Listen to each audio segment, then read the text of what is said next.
Cher élu de Dieu, il est temps que tu utilises ton pouvoir féminin, ta beauté physique pour entrer dans ta destinée prophétique, celle que Dieu t'a réservée. Telle qu'Esther, elle a été élevée en tant que reine juste parce qu'elle était belle de figure et belle de taille. Donc nous allons voir ensemble comment est-ce que tu vas opérer dans ton glow up, comme les Américains disent, extreme glow up, pour entrer, du moins pour faciliter l'entrée dans ta destinée prophétique.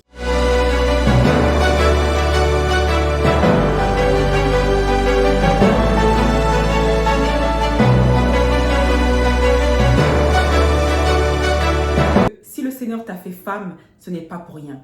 Il est temps que tu utilises ton pouvoir, pas comme une Jézabel, mais comme une élue. Je vais lire la parole de Dieu en ces mots. Esther choisie pour reine. Donc ça, c'est le chapitre 2 qui déclare. Alors ceux qui servaient le roi dirent, qu'on cherche pour le roi des jeunes filles, vierges et belles de figure. Pour toutes celles qui disent, oh mais elle est juste belle, hein, elle n'a rien de plus. Ma chérie, la beauté, c'est un don de Dieu, c'est une grâce. Dieu a utilisé la beauté de Sarah pour sauver Abraham, car il a failli être tué par les Égyptiens. Dieu a utilisé la beauté de la femme du roi David pour l'élever en tant que reine. Et Dieu a utilisé la beauté d'Esther pour pouvoir sauver le peuple juif.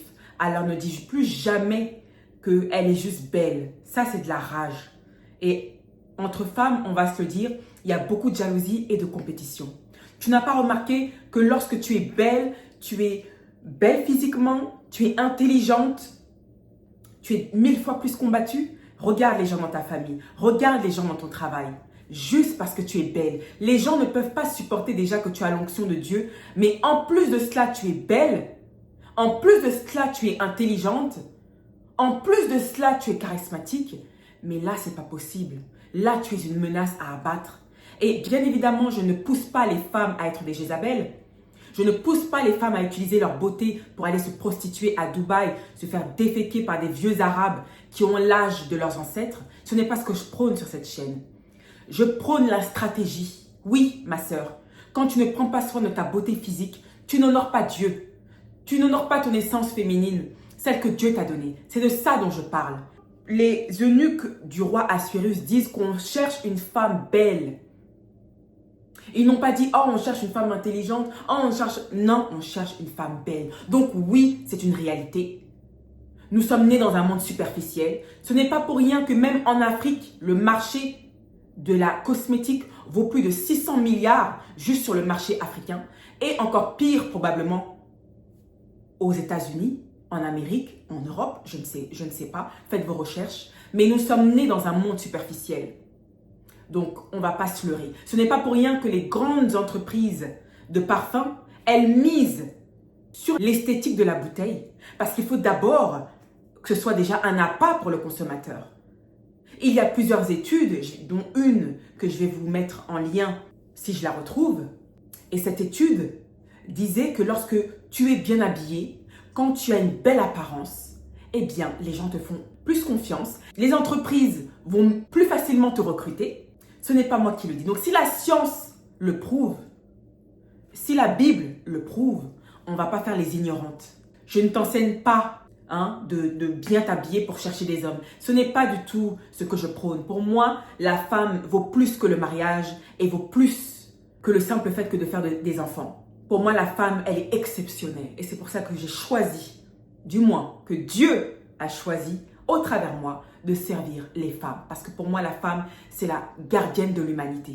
J'ai eu beaucoup de bénédictions dans ma vie par le simple fait de prendre soin de moi physiquement. Cette opportunité que j'ai eue au Canada, d'immigrer au Canada, ma beauté y a fortement contribué. En sus de mes compétences, bien évidemment, parce que j'enseigne aux femmes d'être des femmes éduquées. J'ai entendu une femme sur YouTube dire aux femmes, oui, passez toute votre vingtaine quand vous êtes jeune, profitez-en pour chercher un mari. Utilisez votre jeunesse pour chercher un mari. C'est pathétique. Moi, je vous dis, utilisez votre jeunesse pour être proche de Dieu. Utilisez votre jeunesse pour vous former, pour aller à l'école, pour étudier, pour être ce ce que Dieu veut que vous soyez.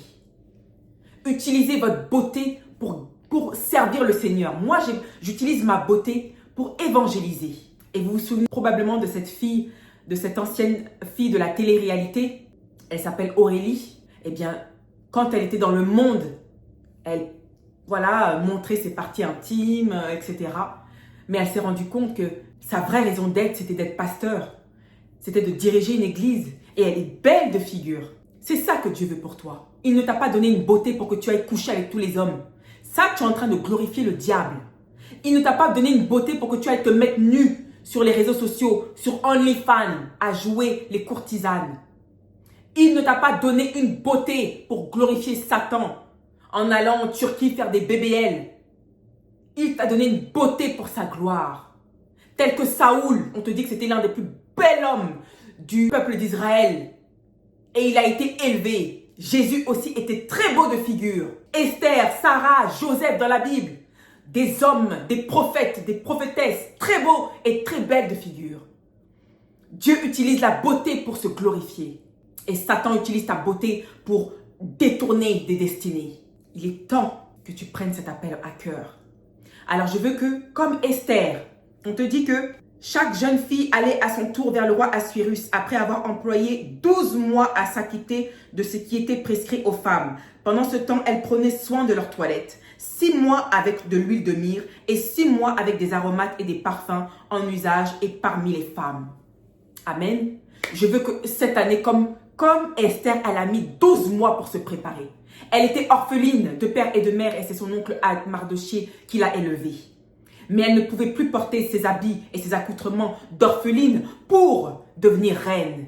Il fallait qu'elle subisse une transformation physique. Comme les Américains disent, un extreme glow up. Moi aussi, ma sœur, je veux que tu arrêtes de te négliger physiquement. Ce n'est pas parce que tu es mariée, ce n'est pas parce que tu es devenue mère que tu dois te négliger. Non, non, non, non, non, non, non. Je ferai une vidéo beaucoup plus approfondie. Mais tu travailles, ma sœur. Tu as des revenus par mois, mets un petit peu de côté et investis dans ton glow-up. Mets un peu de côté et va à la salle de sport. Mets un petit peu de côté et achète-toi ton skincare, ton maquillage. Aujourd'hui, on a vu que finalement, cette grande marque, tout le monde se fournit en Chine. Donc, tu n'as plus aucune excuse. Tu n'as plus aucune excuse, ma sœur. Tu peux t'habiller à petit prix. D'accord ? Mais cette année-là, comme Esther, mets-toi à fond dans ton glow-up, dans ton physique. Va à la salle de sport, tu peux marcher, faire le pâté de maison pendant 30 minutes. Mais avant tout, soigne ta nutrition. Supprime-moi ces Uber Eats. Il est temps même que tu perdes du poids. Oui, oui, oui. Que tu perdes du poids pour entrer dans ta destinée, dans la mission que Dieu t'a confiée. Tu dois perdre du poids. Tu dois prendre soin de ton poids. Oui, oui, oui, oui, oui. Même Dieu m'a dit de perdre du poids. J'ai perdu du poids. Si vous voyez mes autres vidéos sur YouTube quand j'ai commencé et aujourd'hui, ça n'a rien à voir. Vous voyez que ici, j'ai maigri. Je me suis affinée du visage. Parce que le Seigneur m'a donné des assignations et je ne peux plus négliger ma santé. Nous devons prendre soin de nos corps. Cessez d'écouter ces pasteurs misogynes qui vous disent que oui, arrêtez de vous maquiller, arrêtez de ci, arrêtez de ça. C'est pas Dieu qui a utilisé Esther. Le 3e jour, Esther mit ses vêtements royaux et se présenta dans la cour intérieure de la maison du roi, devant la maison du roi. Elle était revêtue de ses habits royaux. Alors toi aussi, ma sœur, il est temps que tu prennes soin de ton physique. Si vous souhaitez une autre vidéo de ce type, n'hésitez pas à me le dire, ça me ferait très plaisir.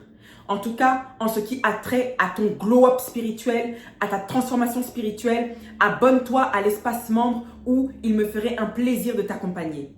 En tout cas, je vous dis à la très prochaine. Prenez soin de vous, prenez soin de votre beauté, de votre jeunesse et je vous dis à la très prochaine. Bye!